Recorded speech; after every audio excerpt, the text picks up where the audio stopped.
অসম নাগালেণ্ড সীমান্ত কাৰ্বি আংলঙৰ ধনশিৰি ভ্ৰমণ কৰি ডিমাচা কাৰ্বিৰ মাজত একতা সম্প্ৰীতিৰ বাণী পিলালে APSLCৰ নেতা জেআই কাঠাৰে। ভাৰত চৰকাৰ নিৰ্বাচন আয়োগৰ নতুন নীতি ঘোষণা 17 বছৰ পূৰ্ণ কিশোৰ বা কিশোৰীয়ে পাব ভোটাধিকাৰ।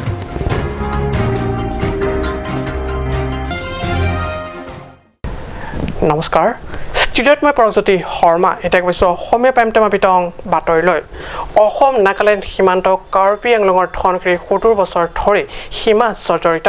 এই বিষয়ে পোষ্ট ল'বলৈ APSLCৰ নেতা জেআই কাঠাৰে শনিবাৰে ধনশিৰি এলেকা পৰিভ্ৰমণ কৰি স্থানীয় বাসিন্দাৰে এই সন্দৰ্ভত আলাপ আলোচনা কৰে। লগতে কাৰ্বি আৰু ডিমাচা এই দুই জনগোষ্ঠীকে যিকোনো পৰিস্থিতিত একতা আৰু সম্প্ৰীতিৰে বসবাস কৰিবলৈ আহ্বান জনায়। ধনশিৰিৰ স্থানীয় একাংশ সচেতন লোকসকলৰ সৈতে আলাপ আলোচনা কৰোঁতে APSLCৰ নেতাগৰাকীয়ে কৈছে, ধনশিৰি নাগালেণ্ডৰ সীমা সমস্যা জিলা পৰ্যায় সমস্যা নহয়। আছাম ছাৰ্ভে আৰু ছাৰ্ভে অফ ইণ্ডিয়াৰ হাততে আছে প্ৰকৃত সীমা চিহ্নিত মেপ। নেতাগৰাকীয়ে আৰু কয় যে যেতিয়ালৈকে ভাৰত চৰকাৰ, অসম চৰকাৰ আৰু নাগালেণ্ড চৰকাৰৰ মাজত সীমা সন্দৰ্ভত স্পষ্ট মতত উপনীত হৈ স্থায়ী সমাধান নকৰে, তেতিয়ালৈকে ধনশিৰিবাসীৰ সীমা সমস্যা সমাধান নহ'ব। এই ক্ষেত্ৰত প্ৰয়োজন সাপেক্ষে কাৰ্বি আংলং স্বায়ত্তশাসিত পৰিষদ, ৰাজ্য চৰকাৰ তথা নাগালেণ্ড চৰকাৰৰ লগত আলোচনা লৈ আগবাঢ়িব বুলি ক'লে APSLCৰ নেতা জেআই কাঠাৰে। আনহাতে এই পৰিভ্ৰমণ কাৰ্যত সহযোগ কৰে স্থানীয় ধনশিৰি বিশিষ্ট ভালে সংখ্যক ব্যক্তিয়ে। এটা ডিষ্ট্ৰিক্ট বাউণ্ডেৰী প্ৰব্লেম নহয়, এইটো ইণ্টাৰষ্টেট বাউণ্ডেৰী প্ৰব্লেম। সেইকাৰণে আছাম ছাৰ্ভে আৰু ছাৰ্ভে অফ ইণ্ডিয়া তেওঁলোকেহে এই বৰ্ডাৰটো প্ৰব্লেমটো ছল্ভ কৰিব লাগে। কাৰণ তেওঁলোকে আগত যেতিয়া বৰ্ডাৰটো ফিক্স কৰিছিল 1946-47ত, সেই সময়তে তেওঁলোকে পিলাৰ পুতি থোৱা আছে। ইয়াত এইটো পিলাৰটো ক'ত আছে তেওঁলোকৰ হাততে থাকে, তেওঁলোকৰ কাগজতে আছে। এইটো আছাম ছাৰ্ভে আৰু ছাৰ্ভে অফ ইণ্ডিয়া হাততে আছে। সেইকাৰণে তেওঁলোকে এতিয়া মেচিনেৰে তেওঁলোকে উলিয়াব পাৰে, কিবা এটা আছে এইটো উলিয়াবলৈ, ছাৰ্ভে মেচিন এটা, সেইটোৰে তেওঁলোকে ওলাব পাৰে। আৰু তেওঁলোকে যদি নকৰে তেতিয়াহ'লে এই প্ৰব্লেমটো সদায় হৈ থাকিব। সেইকাৰণে আজি আমি ইয়াত দিছাপুৰলৈ আহিছোঁ। আপোনালোকে মোক লৈ অনাৰ কাৰণে আমি ডিমাচা ভাই ভনীসকলক মই ধন্যবাদ দিছোঁ। আমি যিমান পাৰোঁ কৰিম, আছাম গভৰ্ণমেণ্টৰ লগত বা কাউন্সিলৰ লগতো টেক আপ কৰিম। তেওঁলোকে কৰে নে নকৰে বেলেগ কথা, কিন্তু এই কথাটো মাত্ৰ ইয়াৰ কথা নহয়, অন্য এৰিয়া ইণ্টাৰষ্টেট বৰ্ডাৰ সকলো এৰিয়া কথাটো আমি অলৰেডি কোৱা আছে আৰু লিখা আছে গভৰ্ণমেণ্টলৈ।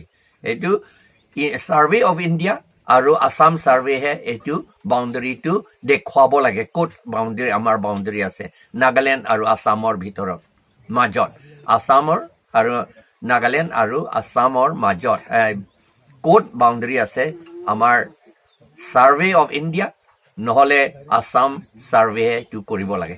সেইটো কৰিবলৈ ছাৰ কি কৰিব লাগিব ছাৰ? এতিয়া গাঁৱৰ মানুহ যে অসুবিধা পাই আছে বৰ্ডাৰ ডিছপুটত, মোৰ এডভাইচটো আমাৰ ইয়াত ডিমাচা আৰু কাৰ্বিসকলে বা লাগিলে নাগাসকলে যদি এগ্ৰি মানে তেতিয়া জইণ্টলি যাব পাৰে, কহিমালৈ যাব পাৰে, নাগালেণ্ড গভৰ্ণমেণ্টৰ লগত কথা পাতিব পাৰে। লাগে আচলতে পাৰে নহয়, লাগে নাগালেণ্ড চিফ মিনিষ্টাৰৰ লগত কথা পাতিব লাগে আৰু ইয়াত আছাম চিফ মিনিষ্টাৰৰ লগত কথা পাতিব লাগে। কাৰণ আছাম চিফ মিনিষ্টাৰ হাততে বোধহয় বৰ্ডাৰ আৰু এই হোম মিনিষ্ট্ৰিটোতে, হোম ডিপাৰ্টমেণ্টটো তেওঁৰ লগতে আছে। আৰু ডিমাৰ্কেশ্যনৰ কাৰণে কেনেকৈ কি কৰিব লাগিব ছাৰ? ডিমাৰ্কেশ্যনটো তেওঁলোকে জানে, কাগজ পত্ৰ মেপ আছেতো তেওঁলোকৰ হাতত। আছাম ছাৰ্ভেৰ লগত আৰু ছাৰ্ভে অফ ইণ্ডিয়া সকলৰ লগত মেপ আছে, ৰেকৰ্ড আছে, তেওঁলোকে উলিয়াব পাৰে। আমাক মনত ৰাখিব লাগে 2002 চনৰ পৰা ট্ৰাইবেল সকলৰ মাজতে সদায় কাজিয়া কৰি থাকে।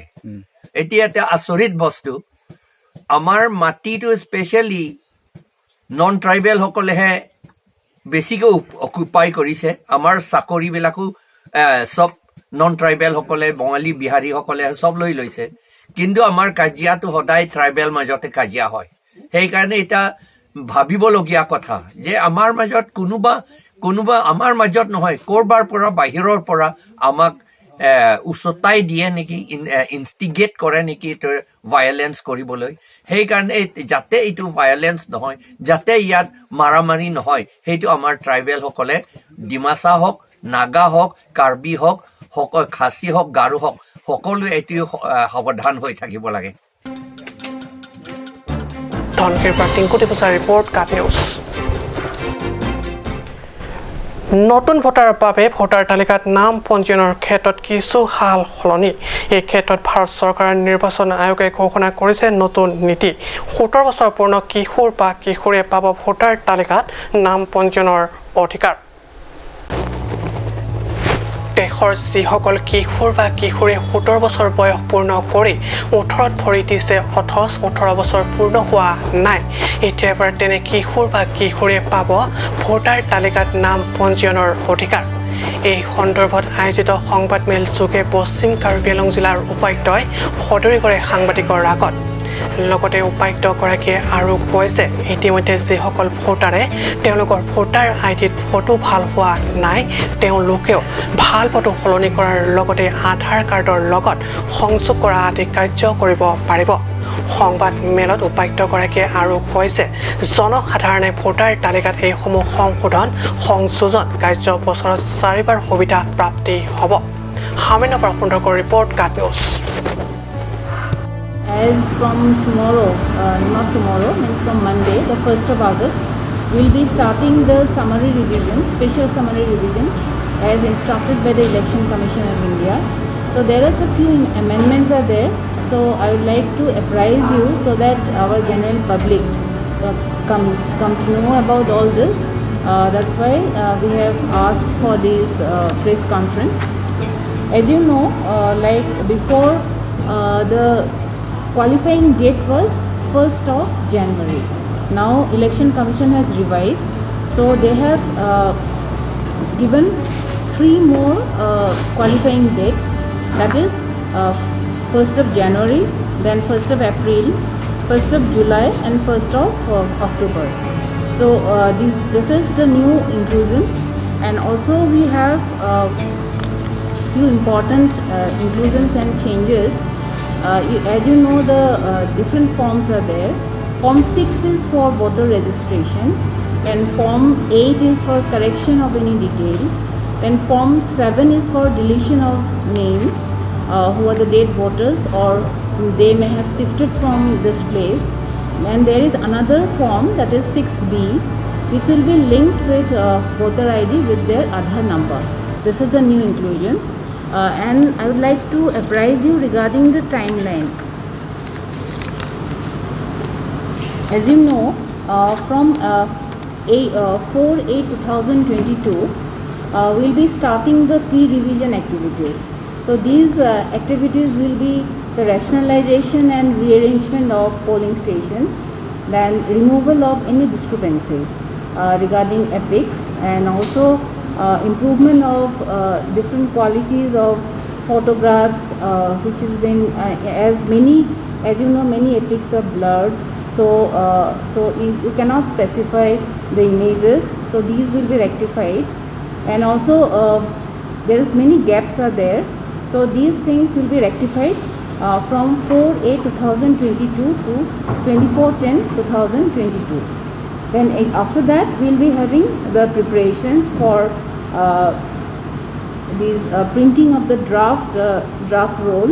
It will be from 25/10/2022 to 7/11/2022. After that we'll be publishing the integrated draft electoral roll on 9/11/2022. On 9/11/2022. Then the period of claims and objections will come. It will be from 9/11/2022 to 8/12/2022. And there will be a few special campaign dates will be there, which will be announced later on. And also we'll be disposing all the claims and objections by 26/12/2022. Then updating of all the databases and printing will take place before 3/1/2023, and final publication of the electoral roll will be from 5/11/2023.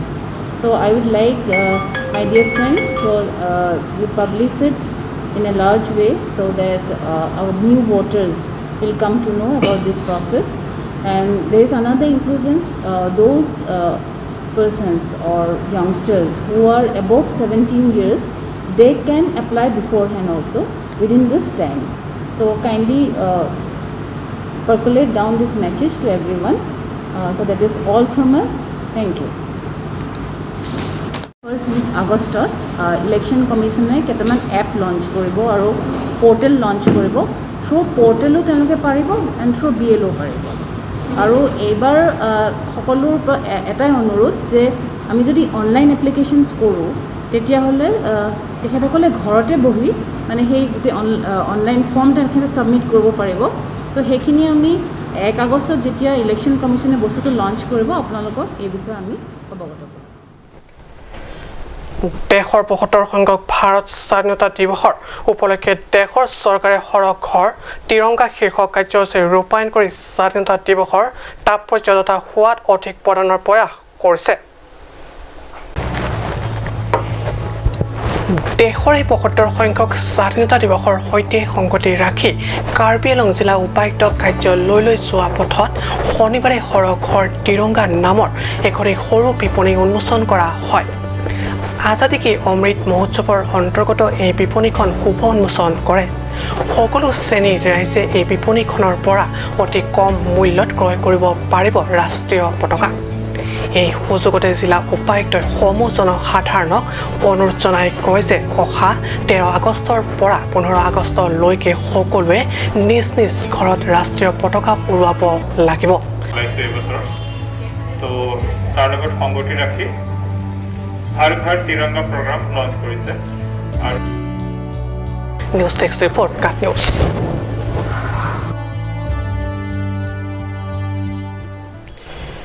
বিভিন্ন সময়ত হামৰেন পশ্চিম কাৰ্বি আংলং জিলা আৰক্ষীয়ে জব্দ কৰা নিচাযুক্ত সামগ্ৰীসমূহ পশ্চিম Karbi Anglong disposal টিমৰ সৌজন্যত জুইত পুৰি পেলোৱা হয়।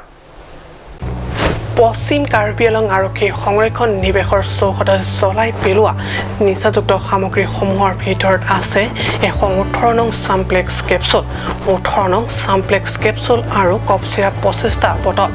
আনহাতে এই আটাইবোৰ নিচাযুক্ত সামগ্ৰীখিনি হামৰেন আৰক্ষী অধীক্ষক মহম্মদ ইমতাদ আলীৰ উপস্থিতিত পুৰি পেলোৱা হয়। বততাংশৰ পৰা জাছন সিংহে ৰিপৰ্ট কাট নিউজ। আজি অসমীয়া প্ৰাইম টাইম বাতৰি ইমানতে সামৰিছোঁ। ধন্যবাদ।